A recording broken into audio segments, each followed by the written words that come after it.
Hi, I'm Chef Gail Sokol and welcome to my kitchen. Today we're making Frangipane, an Italian sweetened almond paste. Some people call it a custard, some people call it like a pastry cream, but it must be baked. And it's a very rich cream that you can spread on a crust.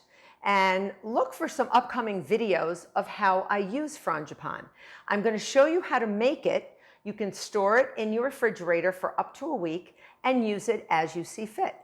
You can spread it, like I said, on a pastry crust and then top it with sliced fresh fruit and bake it in the oven all together. So you don't have to bake it in stages. And what I love about Frangipane, I've been making it since I was a pastry chef, even in culinary school for my first job. And it's so easy to make and it's so delicious that the amount of effort that goes into it is so minor with the results that you're actually going to get. The results are going to be way high and the effort's going to be way low. And it sort of has this macaroni flavor. It's traditionally almond flavored, but you can use various nuts. Now this version tends to be gluten-free. I created it to be gluten-free, and some Frangipane recipes use sliced almonds, and look for a video in which I do make Frangipane with sliced almonds if that's what you've got.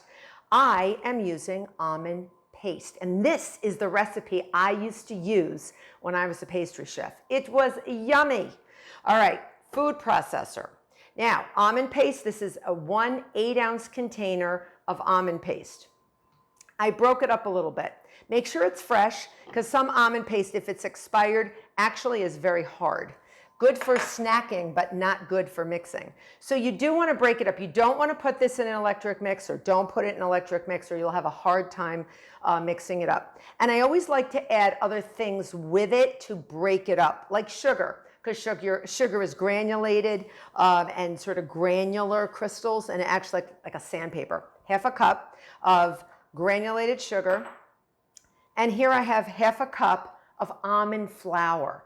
Now, if you don't care if it is gluten-free, you can use regular all-purpose flour. But I like the almond on almond flavor. So it's like an almond squared Frangipane, really cool. All right, so we're putting almond flour in there. And then we're going to bop it around a little bit and get that almond paste super mixed in.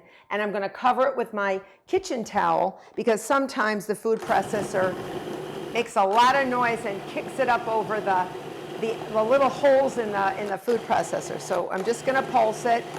And you don't have to worry about over mixing it, because you really do want it to get pretty ground up. So you can see it's pretty ground up in there, which is really nice. And now I'm going to add some butter. And the whiff of the almond is it's intoxicating. It's delicious. I'm going to add 1 stick softened of unsalted butter. This is nice and soft. You can see. I'm going to put that in there. And then I'm going to add a teaspoon of almond extract. All right, yum, almond extract, just to give it that extra almond zippity-doo-dah. And then I'm going to add 2 whole large eggs. And I have a third one nearby. Sometimes I find eggs vary. I have a third one just in case I need it, because I'm looking for a texture that's spreadable. All right, remember, you can spread this in the bottom of a crust that is partially baked. You can spread it in a raw crust, like in a false bottom tart pan or a cake pan. That's what I used to do when I was a pastry chef. And then put a layer of this Frangipane. Remember, it must be baked. You can't eat it raw. And then I would top it with fruit. You could do berries. You could do all sorts of stuff. Now, I don't think I'm going to need that extra egg, because this just looks perfection. All right, let me show you. Because now it's actually ready to store in the refrigerator for up to a week. And I'm going to put it in a bowl. Just cover it. All right.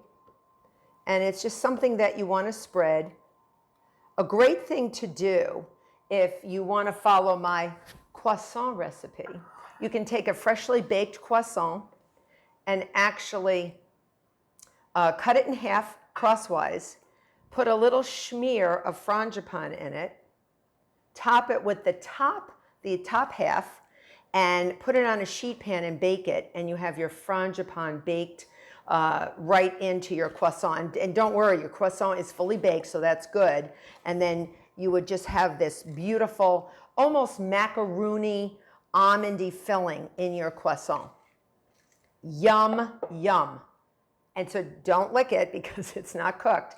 You have to bake with it. And this is going to make probably close to 2 cups, between 1.5 cups and 2 cups. I'm going to cover it with plastic wrap. I'm going to store it in my fridge, but I can use it right now if I wish. So look for upcoming recipes where I do use this frangipane using almond paste. I hope you've enjoyed this video. I hope you've learned a lot. I hope you become a subscriber.